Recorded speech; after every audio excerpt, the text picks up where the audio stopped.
All right, y'all. So thanks to everybody who came back to the live. I'm sorry for the technical difficulties, but we're going to just get right into this video. So I don't know if you all heard me. I did number 13. I skipped 12 on accident. So I'm letting y'all come to this one from the other one. So get in here, y'all. Come on, come on, come on. Get in the live. Let me put a note on here so y'all can know that I am in this live now.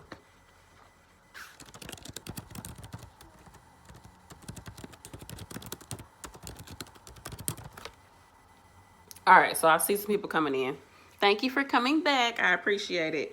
All right, so for number 13, did y'all hear me do the questions and everything?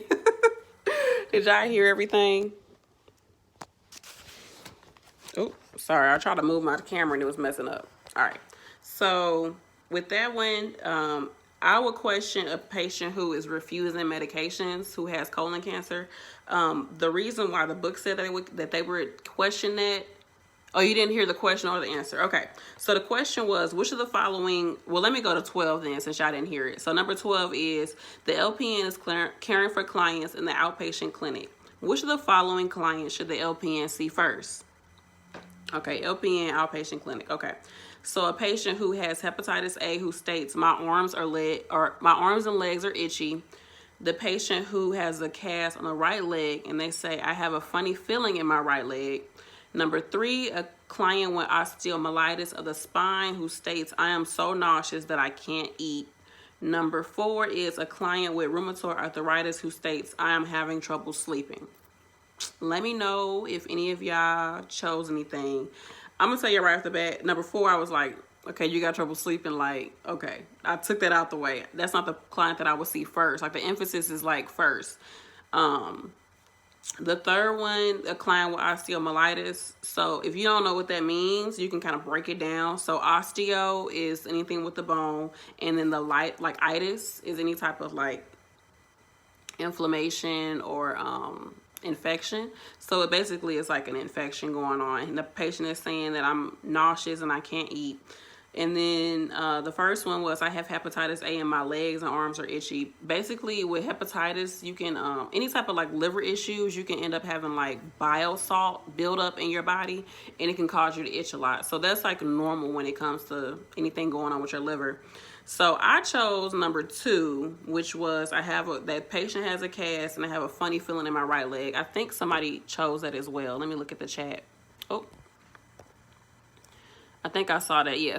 So Girls and Curls said that they chose number 2 as well. So yeah, that's what I chose. Let's see if that's the right answer. Go back to the book.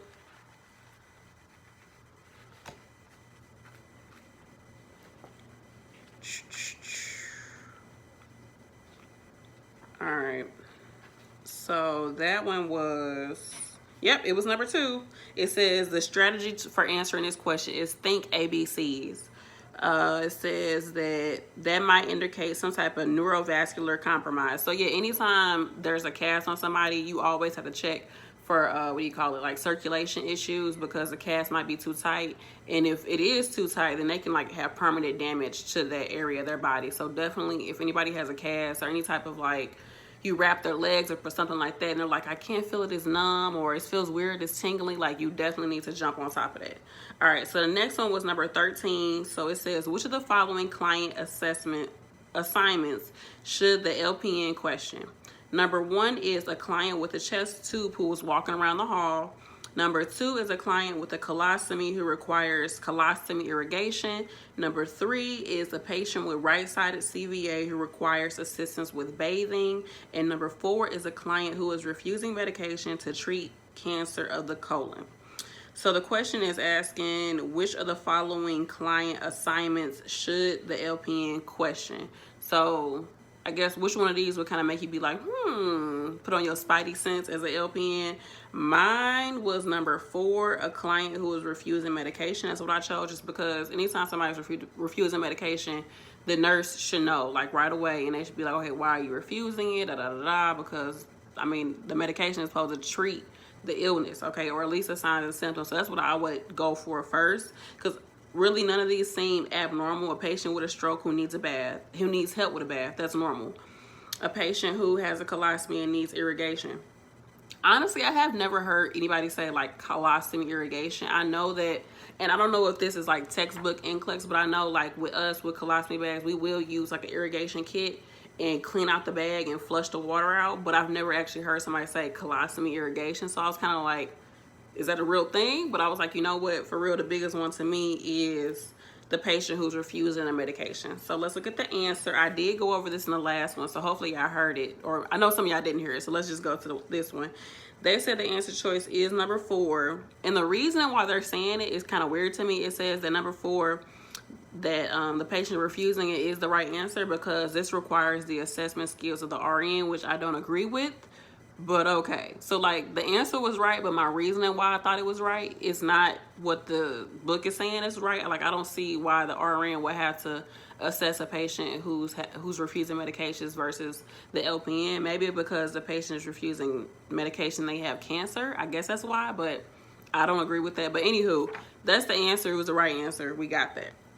Number 14 is the LPN is caring for a client with hepatitis B. It's another liver question. The client is to be discharged the next day. Sometimes, just so y'all know, sometimes they put stuff in here that really doesn't, I don't know. Anywho, let's keep on pushing. But the client is to be discharged the next day. The LPN would be most concerned with which one of these client statements. So which one is most concerned? So maybe all of these you might kind of be like, oh, you might question it, but the one that you'd be really like on top of, like you need to know this, which one is the most important, basically. Okay, so if your patient said one of these statements, which one would you be most concerned with if your patient had hepatitis B? Okay, so the first one is, I must not share eating utensils with my family. Number 2 is, I must use my own bath towel. I mean, but why would you not use your own bath towel? Like, hepatitis B or not. But anywho, number 3 is, I'm glad that my husband and I can continue to have intimate relations. Number 4 is, I must eat small, frequent feedings. Okay. I was a little, because I'm gonna be honest, I can't remember. The main thing I remember about hepatitis is like, there's like 3, or is it 3 different hepatitis out there? And I know like one of them has to do with food. One of them is like, there's like really no cure for, and one of them has this, one of them has that. I know it's like different things. I really need to look that up. Let me write that down. I need to look that up. I need to look up hepatitis. Anywho, so I was kind of like, I can't remember which one hepatitis B is. But the first one, I must not share eating utensils with my family. Okay, I must use my own bath towel. And then I can't have sexual relations with I can have sexual relations with my husband. To me, all 3 of those kind of sound the same. Because, well, at least the first 2, because it has to do with like body fluid or like some type of instance of you being able to like spread what you got going on to somebody else. And then the 4th one completely threw me for a loop when it said I must eat small frequent feedings. Like, I don't see why you would need to eat small frequent feedings with hepatitis. So that's why I chose that one. It could be 3, like I can still have sex with my husband. I mean, I'm sure you can still have sex, just use a condom. I don't know if this is like like if it can be transmitted. I don't know. I'm gonna be honest. But let's look at the actual answer and see what they're talking about in these answer section. Let's see. Did anybody do this one? I'm trying to see y'all chats. And it's always hard for me to look at the chat. You're late, but girl, you ain't late. You is not late. Or boy, I don't know if girl, boy, but you're not late. We had some difficulties, but we back. So, all right, let's see with this one. If y'all need to actually look at the answers, the actual questions, go to the Facebook group and you'll be able to see that I posted the questions, or you can just go under the community tab on my channel and you'll be able to see the questions on there. I'm sorry I can't see them. We was having issues with the hearing and all that. I'm gonna have to just do like some, I don't know. I'm gonna have to do something to figure out how to get this to work so we can have it more, we can be set up a little bit better. All right, so we was on question number 14. Their answer was number 3, and I kind of thought it might be this. Okay, so the answer was number 3, meaning when she was like, I can still have sex with my husband. That was like, okay, no, you can't have sex with him, girl. Hold on. So it's saying that Hep A, it breaks down all the different ones, but Hep B is, sexual contact. So sexual contact is what's going to cause you to get Hep B from somebody else. So I guess if I would have looked at this a little bit differently, sharing utensils and using a bath towel, and then, okay, let me go back. Try to explain this, why this might be correct. So it's saying that with Hep B, you do not want to have contact with somebody sexually, I guess, until you're all the way cleared up. So any type of transmission by blood or bodily fluid is a potential for you contracting this. So that's why I guess a towel and using the same utensils is not the same as having sex. I mean, it's not the same as having sex as far as like your potential to get it. So that's why that was the correct answer. All right, I still don't see what the eating small meals got to do anything, but okay, I think that was just thrown for a loop. Okay, number 15 is the LPN carries out the care plan for a client with anemia, reporting weakness. Which of the following tasks could be assigned to a nursing assistant personnel? So somebody who is not a nurse. So basically a CNA, PCT. So that part about a patient is carrying out a care plan for a patient with, an LPN is doing a care plan for a patient with anemia. Like, that's really not that important. Like, knowing that the patient has anemia is not important. Knowing, like, that's not so don't get hung up on that. The biggest part of this question is, which of the following tasks could the LPN assign to somebody who is not a nurse? So here are the answer choices.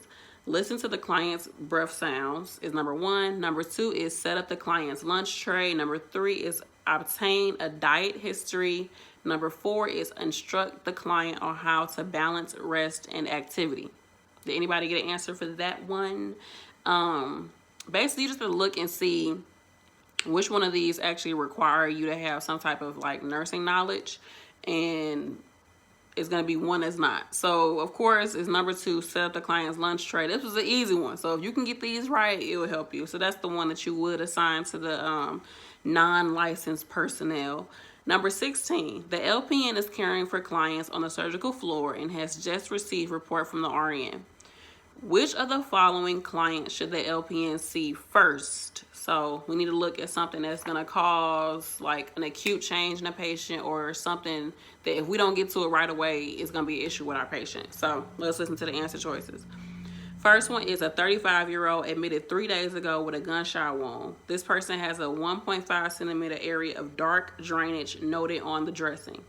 Y'all, 1 centimeter, 1.5 centimeters is like, it's not that much, just so y'all know. Well, actually, trying to think, it's not a whole lot. It's like maybe like that much of dark drainage noted on the dressing. Okay, anything that's dark coming out somebody's body usually, well, let me just go through the answer choices. That's the first one. Number 2 is a 43-year-old who had a mastectomy 2 days ago that has 23 milliliters of serosanguinous fluid noted in the Jackson Pratt drain. So serosanguinous is basically kind of like a pink fluid. You know how when you're bleeding, it'll go from a bright red to kind of like a lightly like tinged red blood like fluid, and then it'll be like a clear fluid. That's what that is. Serosanguinous is right in the middle. It's not so bright red. It's like in the middle. So that's that. And it's going into a drainage because they had a mastectomy. And then the third one is a 59-year-old with a collapsed lung due to an accident. No drainage noted in the previous 8 hours. And then a 62-year-old with an abdominal perineal resection 3 days ago. Client reports chills. Okay.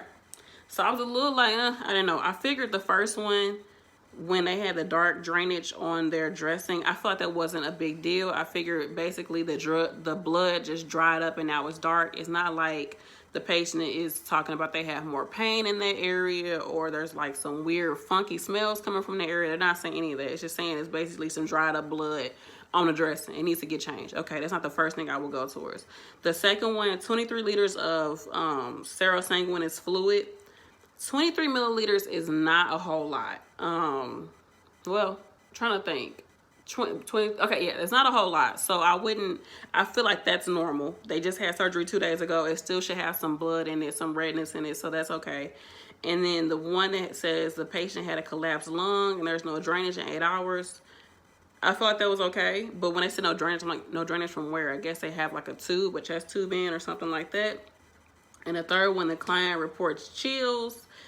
I would say that maybe they're not able to like regulate their temperature or something else is going on with them. So that's why I chose that one, but I'm not sure. I was not 100% confident with this one. So that's number 16. I chose number 4. Let's see what the answer is. Oh, it's number 4. Good. Ooh, okay, so it says to think ABCs. So, okay. Okay, should be assessed for further symptoms of infection. So that was right. So the patient basically had an abdominal resection and they're saying they have chills. They need to be, they say they are at risk for peritonitis. So that's why you need to go for them. So in these answer choices, you have to look at like, most of these is what you would expect in a patient who had any type of anything happening. So like we expect with a gunshot wound that they're going to have some drainage and it's going to be dark red because it needs to get changed at some point. We expect that. So when it comes to this, like which one should you assess first? Go for the one, like I said, that if you don't get to this patient, something else could happen. And then look at the answer choices that are like, oh, okay, this is supposed to happen. It's not a big issue if this is, if this is the outcome. So that's that. Number 16 is done. Number 17, a client scheduled for a cardiac catheterization says to the LPN, I know you were in here with the doctor, had me sign the consent form for the test. I thought I understood everything, but now I'm not sure. Which of the following responses by the LPN is best? The first one is, why didn't you listen more clearly? Number 2 is, you sound as if you would like to ask more questions. Number 3 is, I'll give you a pamphlet about cardiac catheterization. Number 4 is, that often happens when this procedure is explained to clients.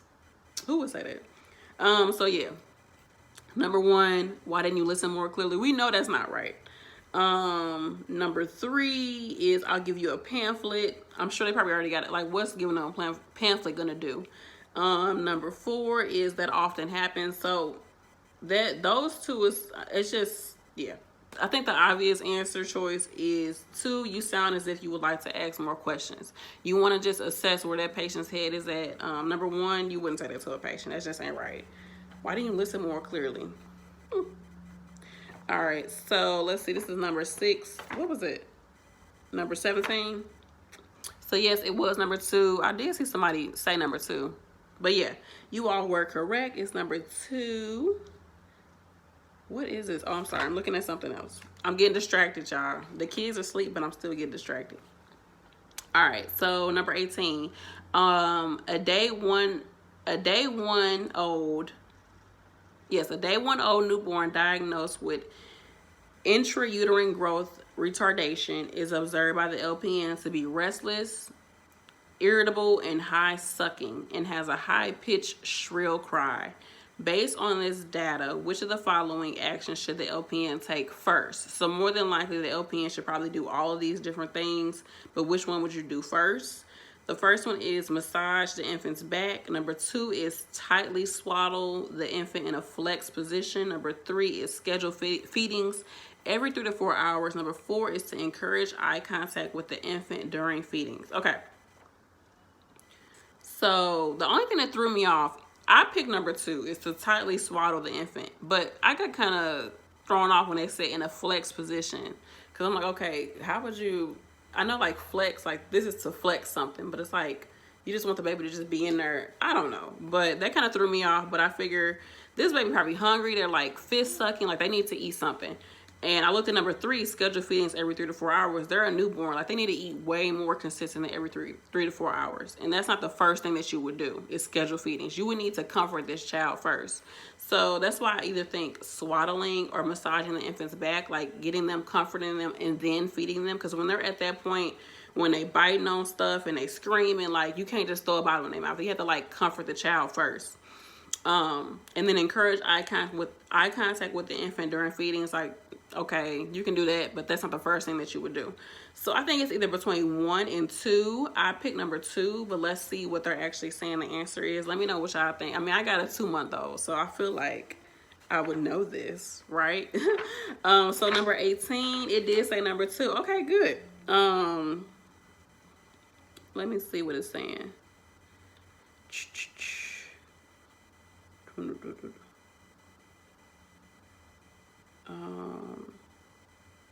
This promotes infant's comfort and security. Yeah, swallowing, that makes sense. Like, you have to make them feel comfortable. I don't know why the baby not swaddled anyways. They one freaking day old. They need to be swaddled. So that's the answer. Number 2. That was an easy one to do. 19. The LPN visits a neighbor who is at 20 weeks gestation. Okay, so 20 weeks pregnant. The neighbor reports nausea, headache, and blurred vision. The LPN notes that the neighbor appears nervous, is diaphoretic, so they're sweating, and they're experiencing tremors. It would be most important for the LPN to ask which of the following questions. Number 1, are you experiencing menstrual-like cramps? Number 2, when did you last eat or drink?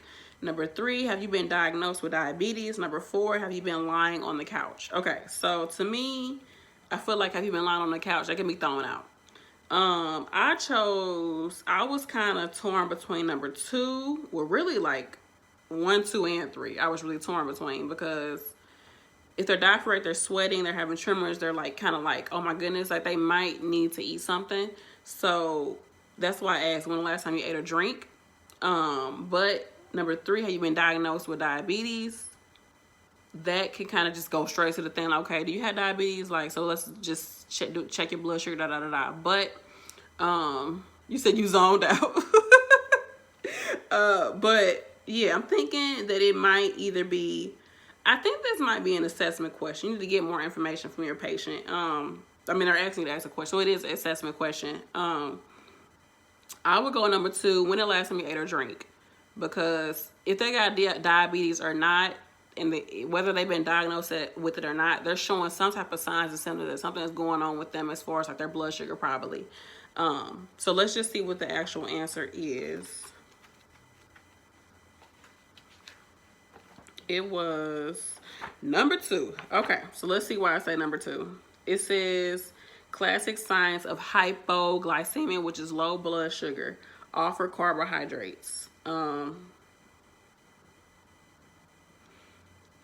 It says, even if you ask the question, have you been diagnosed with diabetes? It doesn't matter, because you need to see if she's having any type of low blood sugar. So even you asking that question is not going to help you to be able to do anything. Do you have diabetes? Yes. Okay. Like, the main thing I want to know to be able to give you something right away is, when last time you ate? Oh, I ate, maybe 5 hours ago. Okay, let me just feed you something. Then I can ask you, like, hey, have you been diagnosed with diabetes? Did you get a blood glucose test? Like, what's going on? Go from there. But immediately you need to do something to make sure your patient is as safe as possible. Even though she's not a patient, she's a neighbor. But you get what I'm saying? So I guess that's why that was more important than asking about the diabetes. So that's that. Okay, so the number 20, which is our last question, is the LPN notes that a child newly admitted to the PEDS unit is scratching her head almost constantly. It would be most important for the LPN to take which of the following actions? 1, discuss basic hygiene with the parents. Number 2, instruct the child not to sleep with her dog. Number 3, inform the parents that they must contact an exterminator. And number 4, observe the scalp for small white specks. I think my baby just woke up, which is good because we're at the end. So this is an assessment question. You need to collect more data before you go any further. Just saying, hey, y'all dirty, da da da. Like, no, you need the first, like, because the first question is discuss basic hygiene. Like, you're going too far. Let's just look and see. Okay, let's look in the baby's scalp. Okay, yes, there's some whiteness. They might have lice. Okay, go from there. So I would say number 4, but number 1, 2. You see how they say in nursing school, like, everything is correct, because you probably would talk to them about hygiene. You probably would talk to them about not sleeping with the dog in the bed with them. And also you might tell them, hey, you need to contact an exterminator. I don't know if you need to do that with lice. I don't know for sure, but you might need to say, like, hey, you need to check some stuff around your house as well. You can do all 3 of those things, but the most important thing at that time, because you don't even have a diagnosis of head lice, is for you to actually assess the patient and see. So you see how all of those could be correct, but 1 is the actual correct answer. So that's that. Sorry for the technical difficulties. Thank you all for tuning in. Let me know if you have any more video ideas. I don't know if I'm going to keep doing the lives, because I really want you all to be able to see the questions, but for whatever reason, I'm having issues with these freaking lives. So I don't know if I have to do like a test live and do a test session with it and play around with it for next week. But let me know if y'all like these videos. Comment, let me know if you find them helpful, or would it be easier for me to just record the videos and do it. Let me know what y'all think. This is the second week. I really do want to do more NCLEX like videos, but I don't know if it's the most beneficial for y'all. But let me know in the comment section. Like I said, thanks to everybody who stayed tuned, and I hope that was helpful. Like, I feel like that was good. I gotta go, y'all. I think this baby woke. Y'all want to see the little baby real quick? This is a little baby. Can you see her? And she is swaddled. All right, y'all. Thanks so much for watching. You want harder questions? Okay, I can find some more questions, and I'll post them. So I'll do that. You said you got a line clinical instructor who trying to set you up. Oh gosh, you're gonna have to email me. Let me see if I can see some more of y'all chats since we got a little bit of time. It's not, I haven't even been on here that long. That's good. Yeah, I can't even see the chat. Okay. Do a live about a different topic. Like what? I mean, I guess, yeah, we could talk about some stuff. We can talk about some stuff, like some Q&A type stuff. It's just like, really, for me to do lives, I have to do them either like around this time or late at night when my kids go to sleep is when I can do them. And I don't really know what's best time for people. But yeah, email me queenbutterfly@yourfavoritenurse@gmail. I want to know what you're saying about them trying to set you up. Don't even feed into it though, for real. The drama. All right, so that's that. Thanks again, you all, for watching. I appreciate it. I am your fave nurse B. All right, y'all. Peace. Okay, I'm not trying to be live. Can I get off the live?